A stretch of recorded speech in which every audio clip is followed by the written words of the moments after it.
नमो भगवते वासुदेवाय नमः। कार्तिक मास की आपको हार्दिक शुभकामनाएं। आज इस वीडियो में हम आपको कार्तिक मास का 12वें दिन का महात्म्य सुनाएंगे।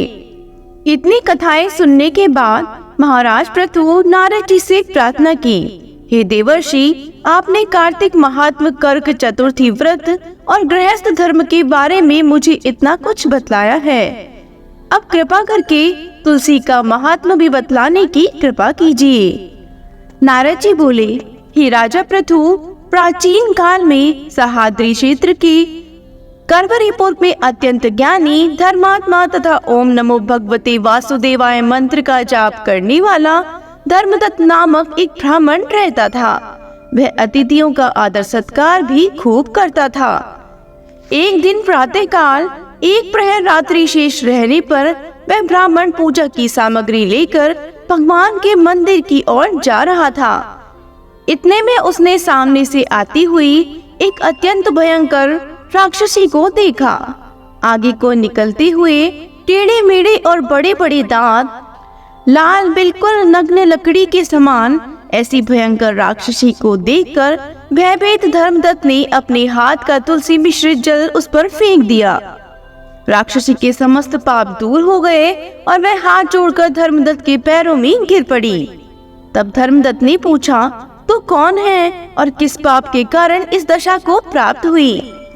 अपने पापों से मुक्त हुई राक्षसी कहने लगी, सौराष्ट्र देश में भिक्षु नामक ब्राह्मण की मैं पत्नी थी। मेरा नाम कलहा था। मैं न तो अपने पति से मीठे वचन बोलती थी और न अच्छा भोजन में फल ही खाने को देती थी। इस व्यवहार से दुखी होकर जब मेरे पति ने दूसरा विवाह करने का निश्चय किया तो क्रोध में आकर मैंने विष खाकर अपना शरीर त्याग दिया। इसके बाद यमदूत मुझे बांधकर यमराज के पास ले गए। वहाँ चित्रगुप्त जी ने मेरे अच्छे बुरे कर्मों का लेखा जोखा बताते हुए यमराज से कहा, हे महाराज, इसने अपने जीवन में कभी कोई शुभ कार्य नहीं किया, सदैव अपने पति से द्वेष करती रही है। यह सुनकर यमराज ने आज्ञा दी, क्योंकि जिस बर्तन में ये पकाती थी उसी में खाती थी, इसलिए इसको पहले अपने संतान को खाने वाली बिल्ली की योनि में भेजा जाए। उसके बाद पति से द्वेष करने के कारण इसको विष्ठा खाने वाली शूकरी की योनि प्राप्त हो। तदंतर क्योंकि इसने आत्महत्या की है इसलिए यह प्रेत योनि में जाए। सो महाराज, मैं 500 वर्ष से इस योनि में फिर रही हूँ। भूख और प्यास से दुखी होकर एक वैश्य के शरीर में प्रवेश करके मैं कृष्णा और वेणी नदी के संगम पर गई।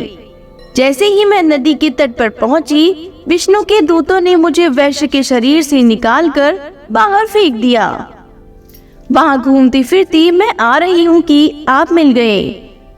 आपने तुलसी मिश्रित जो जल मेरे ऊपर फेंका है उससे मेरे संपूर्ण पाप नष्ट हो गए हैं। अब कृपा करके इस प्रेत योनि से मेरा उद्धार कीजिए। राक्षसी से सारा वृतांत सुनने के बाद ईश्वर भक्त ब्राह्मण धर्मदत्त ने कहा, तुमको देखकर मुझे अत्यंत दुख हुआ है। मैं जानता हूँ कि तीर्थ, व्रत, दान आदि सत्कर्म प्रेत योनि में नहीं हो सकते। तुम्हारे पाप अधिक तथा पुण्य बहुत कम है। इसलिए मैंने अपने जीवन काल में जितना कार्तिक मास का स्नान और व्रत किया है उसका आधा पुण्य तुमको देता हूँ। इससे तुम्हें उत्तम गति प्राप्त होगी। इसके पश्चात ब्राह्मण ने जो ही ओम नमो भगवते वासुदेवाय मंत्र पढ़ते हुए तुलसी मिश्रित जल से उसका अभिषेक किया। वह प्रेत योनि से मुक्ति पाकर अग्नि के समान दिव्य देह धारण कर लक्ष्मी के समान रूपवती हो गई। इसके बाद उसने ब्राह्मण को नमस्कार किया। तभी भगवान विष्णु के पुण्यशील तथा सुशील नामक 2 दूत वहां पर आए और उसको विमान में बैठाकर वैकुंठ को ले गए। उन दूतों ने धर्मदत्त से कहा, हे ब्राह्मण, निरंतर भगवान की भक्ति में लगे रहने के कारण तुम धन्य हो। तुम्हारे द्वारा कार्तिक मास के स्नान व व्रतों का आधा पुण्य दिए जाने के कारण ही इसकी मुक्ति हुई है। हे विप्र, अपने इस त्याग, भक्ति और कार्तिक स्नान के प्रताप से कालांतर में तुम राजा के कुल में जन्म लोगे और अंत में बैकुंठ धाम को प्राप्त करोगे।